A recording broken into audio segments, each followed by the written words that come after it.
In order for genes to pass from generation to generation, they must first go through the process of meiosis. In topic 3.3, we will learn about the process of meiosis and that alleles segregate during meiosis, allowing new combinations to be formed by the fusion of gametes. In the process of meiosis, one diploid nucleus divides to produce 4 haploid nuclei. This division produces 4 sex cells called gametes, and they are made in the reproductive organs of the organism. The whole meiosis process consists of 2 meiotic processes, each with their own stages. Each meiotic process consists of a prophase, metaphase, anaphase, telophase, and cytokinesis. Before we begin meiosis, we start with one diploid cell. During the S phase of interphase, the chromosomes in the diploid cell are replicated, creating homologous pairs of replicated chromosomes. This phase results in DNA being replicated before meiosis so that all chromosomes consist of 2 sister chromatids. Then the cell goes through meiotic process 1, where the first stage is prophase 1. In prophase 1, the chromosomes condense and the nucleus housing the chromosomes begins to break down. The centrioles begin to separate and form spindle fibers that will be used to split the chromosomes apart. Within the early stages of meiosis, the pairing of homologous chromosomes and crossing over occurs, followed by condensation. In prophase 1, we see the homologous chromosomes pair up.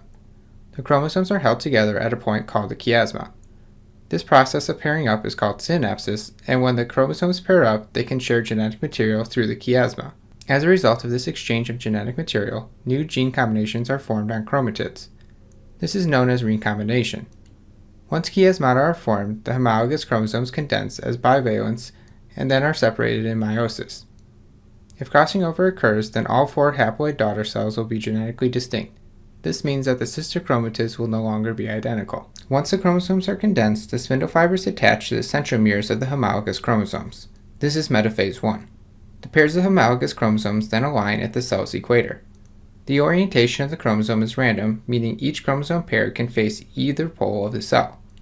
This random orientation means different combinations of maternal and paternal chromosomes can be inherited when the chromosomes separate in anaphase. Because of the independent nature of the orientation, the total number of combinations that can occur in a gamete are 2 to the 23rd power, which is 8,308,608 different gamete orientations. If crossing over has also occurred, then the number of combinations becomes almost immeasurable. This shows that crossing over and random orientation promotes genetic variation. As the spindles that are attached to the centromeres begin to contract, the homologous chromosome pairs separate. This separation halves the chromosome count in each cell. This leads to telophase 1, where the chromosome pairs reach opposite poles and the nuclear envelope reforms around each haploid set. A cleavage furrow forms. This cleavage causes the cell to separate into 2 distinct cells. We've now reached the end of the first meiosis process. The meiotic process continues with each distinct cell that was created in meiosis 1 going through its own meiosis process. We begin again with prophase 2, where the nuclear membrane breaks down and the spindle apparatus forms in each cell.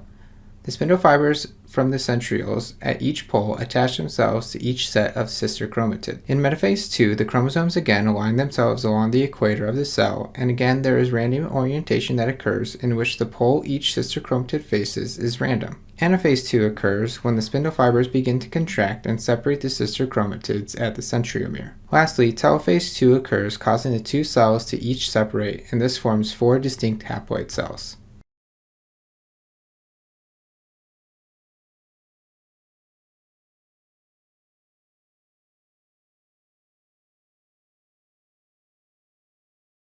The process of meiosis allows sexually reproducing organisms, which are composed of diploid cells, to have their chromosome numbers and allow a sexual life cycle to occur. In this life cycle, we see sexually mature organisms produce haploid cells through the process of meiosis. These haploid cells are then fertilized through the fusion of gamete cells. This production of 4 distinct gamete cells, which in humans are sperm and ovum cells, allows genetic variation when the fusion of sperm and eggs occurs to create a diploid zygote cell, which can then go on to multiply into an organism. One thing that can occur during meiosis is the process of non-disjunction. In this process, the chromosomes can fail to separate. This can result in gametes with 1 extra or 1 missing chromosome.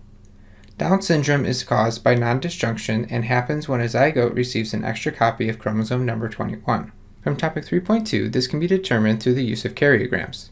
Studies have shown that as the age of parents increases, the odds of non-disjunction occurring also increases. This increases the likelihood of having a child with Down syndrome or other chromosomal abnormalities. To diagnose if your fetus has chromosomal abnormalities, fetal cells can be obtained so karyotyping can take place.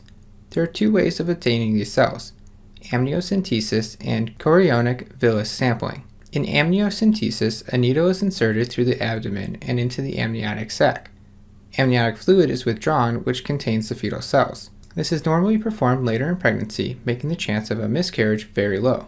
The second method for obtaining fetal cells is chorionic villus sampling.